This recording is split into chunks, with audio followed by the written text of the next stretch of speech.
Assalamualaikum warahmatullahi wabarakatuh.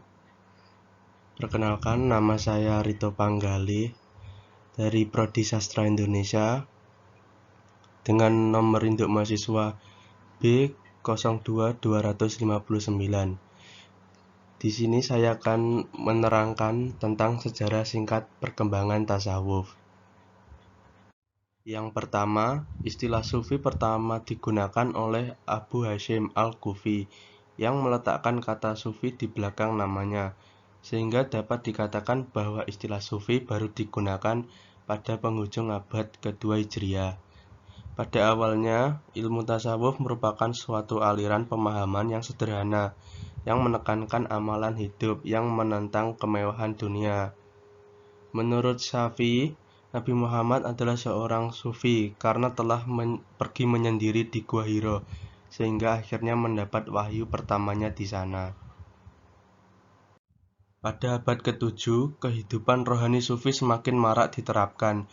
Hal ini tercermin dari munculnya sufi besar seperti Hasan Basri yang terkenal dengan konsep khauf dan raja, Rabi'atul Adawiyah atau zuhud karena cinta, dan Sufyan As-Tsauri. Pada abad ke-7 sampai ke-8, pemuka sufi semakin banyak bermunculan, antara lain Ibnu Arabi, Suhrawardi, dan Jalal ad-Din Rumi. Pada abad ke-9 sampai ke-10, muncul tokoh sufi baru seperti Husain bin Mansur Al-Hallaj, Abu Zahid Bustami, dan Ma'aruf Al-Karaki.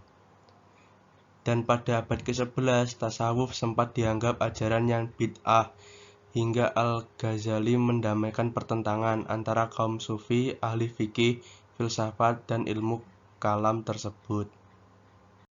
Perkembangan tasawuf diwarnai beberapa perbedaan paham, di mana semuanya berpangkal dari ma'rifat sebagai peringkat akhir perjalanan seorang sufi.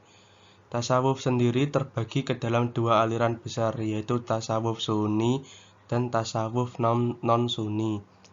Paham Al-Hallaj berbeda dengan paham Sufi Sunni, di mana beliau beranggapan bahwa ma'rifat hanya merupakan pertemuan seorang sufi dengan Allah sebagai pertemuan ciptaan dan penciptanya, dan masing-masing tetap berada dalam hakikatnya. Di Nusantara sendiri, tasawuf Sunni dan non-Sunni sama-sama berkembang dengan pesat. Beberapa tokoh tasawuf non-Sunni antara lain Hamzah Fansuri, Syamsu ad-Din al-Sumatra'i, dan Syekh Siti Jenar. Salah satu tokoh tasawuf Sunni yang terkenal juga sebagai ahli fikih adalah Nur ad-Din ar-Raniri. Dalam tasawuf dikenal peringkat dengan sistematif syariat, tarekat, hakikat, dan ma'rifat.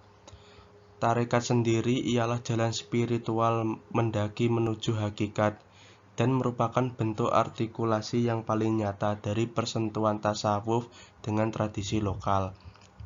Pemikiran dan ajaran yang terkandung dalam martabat 7 adalah tarekat Syatariyah. Sekian materi yang dapat saya sampaikan. Video ini dibuat untuk memenuhi tugas ujian akhir semester mata kuliah Sastra Mistik Prodi Sastra Indonesia Universitas 11 Maret Surakarta dengan dosen pengampu Profesor Istadianta.